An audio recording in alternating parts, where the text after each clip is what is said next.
You say you don't have time to train, but you'll spend an hour tweaking that spreadsheet. You say the team keeps missing deadlines while every decision still has to go through you. If everything slows down when it hits your desk, you're not leading, you're clogging the system. Today, we are fixing that. All of that is coming up next.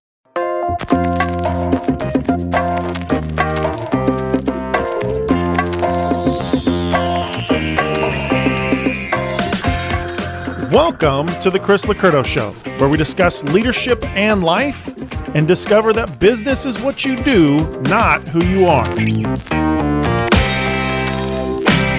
Welcome to the show, folks. I hope you're having a fabulous day wherever you are. Today, we are talking about one of the most common growth killers in small business, and that is control. And when I say most common, I mean most common. It's funny how many times people will comment to me or somebody on the team, man, Chris must have wrote that episode or that lesson or whatever specifically for me. Nope. The reason I teach what I teach is because this is common stuff. So many people experience the things that you experience. So the reason why it sounds like it's personally dialed in just for you is because there's thousands of other people dealing with the same stuff at the same time. We recently had somebody who made a comment about a lesson that I wrote 10 years ago, I think it was somewhere around 10 years ago. And they're like, hey, thanks for writing that lesson for us. And they're new clients within the last year and a half. That shows you how much it's relatable. You're not the only one out there struggling with this. Tons of people are. Tons of business owners and leaders are. So that's why we're working on this. Thing you have to understand is when it comes to control being such a killer of growth, sometimes it's perfectionism. Sometimes it's fear. Sometimes it's just the way you've always operated, but it quietly turns into this leader bottleneck. By the end of the episode today, you'll know exactly how to spot where control is slowing your team down, what to delegate first, and the simple language to hand off decisions without losing quality. Because a lot of leadership problems get solved the moment we get out of the way and build a team that can move forward without us. Now, I know probably most of you can relate to the leader that hasn't taken a vacation in quite a long time or taken even a full day off in quite a long time. I know a lot of business leaders and business owners, especially business owners, can struggle with all the things that have to happen and how much not being able to get out and about, taking time off, spending time on themselves is such a pain in the butt is because there's too many things to get done. There's so many things to get done. What's actually happening in these types of situations? Usually it's because a leader is saying yes to everything. They're saying yes to every good idea. They're saying yes to all the things that need to happen and the things that are going to fix everything and the things that are going to grow the business and the things that are going to be best. And so-and-so has this great idea and they tell me they can take it on and. And on top of that, many leaders don't delegate because they're afraid to. They're afraid that the moment they delegate, something's going to go wrong or there's going to be a problem. This is a common situation. I know there were many times in my early leadership years that I'll get to vacation, I'll get the time off, I'll get to it. Now I was considerably younger, obviously, but eventually it took another leader telling me, all this is going to be here when you get back. Nothing's changing. You're just delaying the time. Now, I didn't know what I know now, which is as a young leader back then, 30 plus years ago, geez, that hurts to say that. I didn't realize how much I was holding on to everything because I wanted to make everything great and fantastic and, solve things. I also had this, if it wasn't on my shoulders, it wasn't going to get done type of approach. Well, that is something I quickly began to change and quickly began to realize I'm only affecting me in this, and this is ridiculous.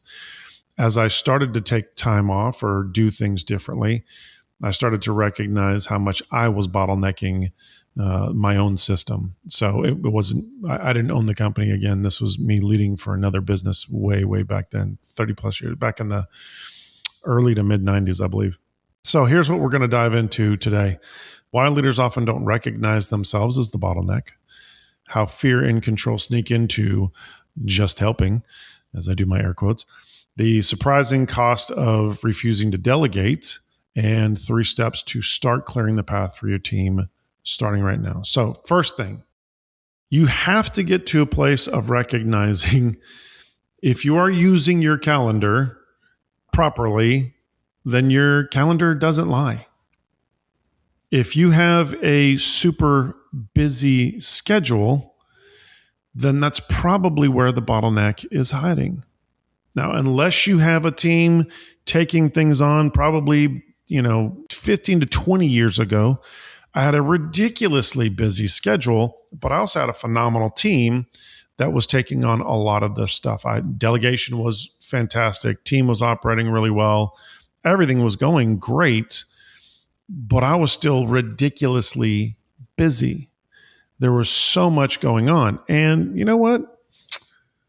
In your 30s, even into, I think, when I hit 40, I think that's when I started going, this is a lot. When you're younger, you can handle a lot. You can convince yourself that you can handle a lot.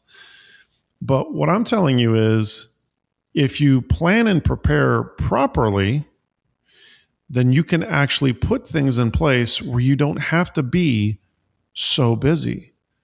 So if you find yourself saying, listen, I don't have time to train someone, which is a constant. If you've ever thought that or said that, you're one of 14 billion people. Yes, I know there's not that many people, but that has done the same exact thing, right? You will convince yourself you don't have time to train somebody to take something on because that is the easiest excuse. But you're going to spend 30 minutes color coding, a project plan that you're working on or, something else. So if you're willing to do that, then you might be the problem. Jeff Foxworthy piece right there. You just might be the problem if you're the one who's spending all the time doing this thing instead of doing this thing, right? It's ridiculous. We will spend time in areas that seem urgent, but they're actually not important. When if we would discover what is truly important to get done, we might scrap a bunch of those urgent, non-important things. Get those out of the way. Focus on the important stuff so we can move things around and stop being the bottleneck. So the truth is, time really isn't your issue. Discovering where you're spending all your time is. Not knowing, not auditing your calendar, not looking at the tasks that you do in a day, not looking at where you're spending your time, whether it's business or personal. Are you, coming home and I don't know, spending the next 3 hours watching TV? Are you waking up in the morning and focusing on, I don't know, social media when you shouldn't be? Whatever it is, are you taking a look at the amount of time that you have in a day? And please do not hear me say that you need to fill up every hour with business. That is not what I'm saying at all. There are times for that, but the hustle culture needs to go. The concept where you spend the rest of your life, working 16, 20 hours a day to try and make something happen is ridiculous. It does not work. It can work out when you're super young, but I promise you will get very tired of that in the future. Doesn't mean that we don't hustle. Doesn't mean that we don't, bust our butts while we're working. But filling every hour of your day with business, I'm going to tell you that will get old very soon. What am I talking about? Prioritizing your day, taking a look and auditing your calendar, whether it's personal time or business time, and asking yourself this question: where am I spending my time? What am I doing? And then make decisions. Could I be doing something different? Should I be doing something different? Am I utilizing my calendar to the best of my abilities? And by the way, list out all the tasks that you are doing. You'll be shocked. You'll be shocked at the things that you shouldn't be doing because somebody else should be doing those. List that out and take a hard look at it and ask yourself, is this what my day should look like? And if the answer is yes, great, rock on. But having done this, teaching and guiding and coaching leaders and entrepreneurs for 30 years now, 30 plus years, I can tell you, you aren't doing everything the way that you should do it. Unless you've spent time doing what I'm telling you to do right now, you're probably bottlenecking your day, which means you're probably bottlenecking your team. If you find yourself in meetings that your team can handle and should be empowered to handle and should be trained and taught to handle, but you're in there being a part, running things, whatever, you're not leading. You're blocking your team. You're convincing yourself that you're leading, but you're not. So start taking a look at where you're spending your time. How much time are you literally spending leading people to be better, helping people to be better? Just because you're in a meeting doesn't mean that you're leading. Just because you're, having a conversation with somebody about something, unless it's specifically making them better, guiding them, directing them to being better, to solving whatever, or helping them to solve, I should say it that way, then you're probably not leading. When you audit your week, I cannot tell you how many leaders have come back to me when I said, audit your week and tell me exactly how much time do you spend a day leading somebody. I can't tell you how many times the answer is 5 minutes. Why is it 5 minutes? Well, because I was doing this and I was doing this and there was this and this. And I did get this time to talk to so-and-so and help them out, but that was probably about 5 minutes. And then the rest of the day is filled with tasks and things and all kinds of stuff. Well, then you have to start right there. What are all the things you're doing? Audit, what are you doing? Where are you spending your time? And then let's start to make some decisions. Second thing you need to understand is that helping isn't always helpful. So let's talk at kind of like a sneaky form of control called rescuing. I know none of you ever do this. None of you ever swoop in to fix your team's work. None of you ever swoop in to help them solve things, pick things up, run with it. None of you ever do that. I've never done that. I've never been a rescuer. That is a lie. My early years, I was a rescuer. I am a fixer, right? That's something I have had to change the way that I view fixing things. In my early days, I would fix it to make it right. But I learned early on that I couldn't continue to grow people or a team and grow me if I fixed everything for them the way that I was fixing things. I had to shift and realize it was my job to make them better and teach them how to fix things and teach them how to solve things and teach them how to dig in, go deep, discover why something's messed up, and even lead other people, help them to train their team to do things better. So rescuing doesn't actually empower your team, it disempowers them. It trains them not to think for themselves. It trains them that they have to go to somebody else for a solution, or it trains them that they're not good enough. The communication to a team member can be, if you were good enough, I'd let you handle this, but you obviously aren't. That's why I'm jumping in. You have to realize what you are communicating to your team. Progress means letting people stretch, even if it's not perfect, helping them to solve, helping them to learn, helping them to grow. It's not progress when you take over. It's not training and making people better when you take over. And it doesn't mean that you just hand stuff over. That's a terrible idea. You don't just give everything to them and say, run with it, make it happen. You spend time training, teaching. Got it. Well, Chris, don't forget, I don't have time to train because I spent 30 minutes color coding my plan. Yeah, I got you. I understand. Once again, once you audit that time, I bet you we can find you 30 minutes. I bet you can find 30 minutes pretty quickly. So here's what I want you to do. I want you to resist that urge to rescue. When you do, now, again, please listen to me. That doesn't mean hands off. It means instead of jumping in and doing the fix all you and you being the one who rescues, teach, guide, direct, coach, enable, empower, right? Help them to solve. You'll be blown away when you do. That's true leading, people.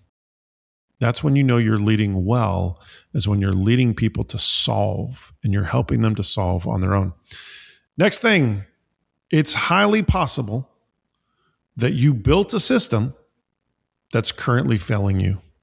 So here's the hard truth. You may be leading a chaotic system that's driving you nuts, and it may be a system that you built. So if, for example, everybody needs your approval before moving forward, that's not a team issue. That's a you issue. That's a structure issue. That's a bottleneck. That is I'm going to make everybody come to me because of whatever your reason is. I don't trust that they're going to do it right. I don't want this thing to fail. I like being the one who solves. Whatever it is, systems that rely on you are not, please hear me, are not scalable. What is scalable? Empowering decision-making at the level that it happens at in whatever, wherever the decision-making needs to happen. That's what you need to empower. But so many leaders actually create this bottleneck where people have to run so much stuff through them, and then it slows everything down. But it doesn't just stop there. You are stopping people from thinking for themselves. You are stopping people from solving for themselves. Now, if you are doing this and it's just I didn't realize I was doing this and this, Chris, I hear you. This is a bad idea. I need to fix this. Great. Fantastic. Let's fix that. But if everything inside of you is going, but if I don't, I'm not worth anything, or I'm not good enough, or I'm not needed, or, then you have no clue the potential that you have. You have no idea how much you're needed above where you currently are. And I know that's scary. And I know for a lot of people, they cannot envision that. So you're listening to me, you're following me. Trust me on this. You're needed at higher levels than where you are right now. And the sooner you get things off of your plate and allow your team to grow and allow them to become better, you will by default level up, and you will discover there is more stuff for you to do, better, bigger stuff for you to do where you are needed. And holding yourself back because it's identity, it's worth, it's whatever, is literally bottlenecking you as an individual, your career, your business, your team, and so on and so forth. So make sure that you're doing the best you can to build clarity into roles, responsibilities, everything, so that people can run without checking in every 5 minutes. Have accountability. Make sure that you're putting accountability in place where you're coming along and making sure that people are doing it correctly. But the amount of time spent on accountability, which, by the way, is an absolute must. You need accountability everywhere in your business. But the amount of time you have to spend on accountability is a heck of a lot less than the time that you spend making everybody go through you. Well, Chris, I thought that was accountability. Nope. That's a ridiculous bottleneck. That's a system that's failing you. That's a system that is built on the leader, not on team progress. So if you want greater progress inside of your team and inside of your business, make your team better. Focus on making them better. The sooner you do that, the sooner you get stuff off of your plate, the sooner you can start taking days off. I can promise you could take vacations, but the sooner you empower your team to operate and allow yourself to level up, there is, I promise you, room above you for you to grow in. I promise. You are needed at a higher level. You just don't know it yet, and you haven't experienced it yet. Next thing you need to know, and I could spend 2 hours talking about this to help you nail this down. This is one of the most important things that we teach in our Killing the Leadership Crazy Cycle lesson. Delegation is a must. Now, delegation isn't dumping. So let's kind of clear up a common fear that some leaders have, and that is that delegation isn't losing control. It's sharing ownership. It's helping others to become better. So if you've ever handed off a task and then micromanaged the living daylights out of the results, that's not delegation. If you've ever, and everybody has done this, handed off a task, a problem, a project, a whatever, and then, hey, did you get that done? Did you finish that yet? Did you get it done? You didn't? Okay, let me just take that back. Then that's not delegation. That's control in disguise. True delegation includes responsibility. It includes support. It includes authority. It includes accountability. It includes proper training. It includes helping people to be better. That's what true delegation is, setting people up for success. Now, you've heard me talk about other elements that must exist. What is their capacity? What does their day look like? Do they have the ability? Is there too many things on their plate? There's so many things that go into proper delegation. But if you're not delegating properly, then that is probably the reason why so many things still sit on your plate. That is probably the reason you're still the bottleneck of your team and your business, and you may just not have ever realized it. So understand that delegation done right multiplies your impact, not your anxiety. Now, in the beginning phases, it'll probably multiply your anxiety. I can tell you, when you start delegating properly, there's probably going to be a level of anxiety that you have that's going to creep in, which it does, even if you're not doing it properly. There's probably a higher level of anxiety when you're not doing it right. But the moment you do it right, the first time you delegate and you set somebody up for success and they're taking it on and they're running with it, and you made sure they had the capacity to do so, and you may have gotten things off of their plate onto somebody else so that they can take on these bigger pieces or tasks or whatever is on your plate. And the first time you do it right, you will be blown away. You will be like, I must do this I have to do this all the time. I have to get stuff off of my plate. I remember in the early 90s in my leadership career where I was like, I am literally holding myself back. I have phenomenal people that I could take stuff off of my plate, hand these on over to them, and rock on. And the moment I realized that, I realized there was so much more for me to do. I could see it. Ever since I was young, I could see. I don't look at it like a ladder. I look at it as opportunities. There's always greater opportunities you could put yourself in, but not if you're slammed with all the things that you're doing. The sooner you can help somebody else be successful, you then become, and you've already done what they've done, you've already done the thing that you're delegating off, then you become more important to the team, to the business, to whatever, because now you have experience, skills, and the ability to take something else on. So things to understand is that being the bottleneck doesn't make you a bad leader. You're not hearing me say you're terrible, you're such a bad leader because you've been the bottleneck. That is not what I'm saying at all. What I'm saying is it's time for growth. And letting go of control opens the door to that growth, to consistency, to real transformation in your team. So here's some things I want you to do this week.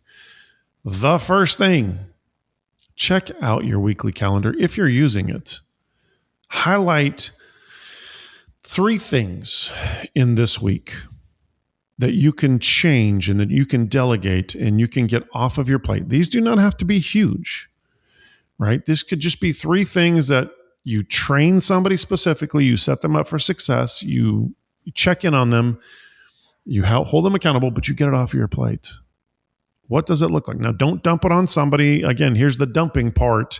Dumping is when you put it on somebody who doesn't have the capacity to do it, whether it's intellect, whether it's time, whether it's skill set, whether it's the capacity of how many things are on their plate already. You have to make sure that they have the capacity in all areas so that you can delegate it properly, right? So look at those 3 things, get those delegated properly. Second thing, ask your team. Ask your team where am I slowing you down? Where am I slowing the team down?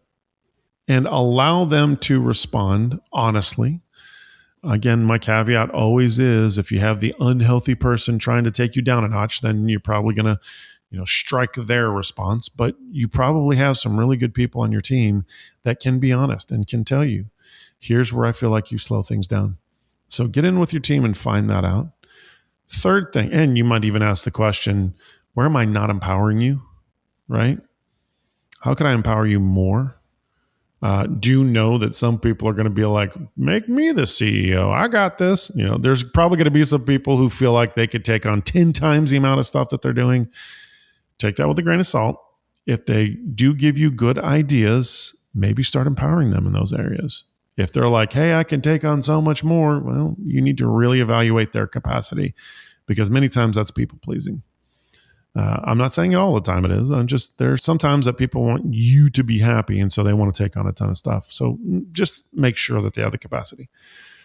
Third thing, clarify decision rights for each direct report you have. So what am I saying by that? Take a look at every single person that reports directly to you and ask yourself, what level of decision-making should they be able to have? What are you going to base that on? Their ability to make good decisions, people. If they can't make good decisions, what are we talking about? Right? And it doesn't mean that everybody this isn't an equal decision-making opportunity. If somebody isn't at the place to be able to make the same level of decisions as somebody else, then don't give them that level of decision-making. Don't be ridiculous here, right? Take a look at their capacity. Take a look at what they can have done, experienced, decision-making examples in the past, everything. Evaluate the person and ask yourself this question: how much decision-making should I give them? And can I train them up in it as well? That's one of my favorite things to do, is to train people to make decisions for themselves, to think for themselves, because then they can run. They can make a lot of stuff happen. So those are things that you can do today. Now, if you are ready to stop being the bottleneck in your business, the Next Level Leadership Live event is your next step.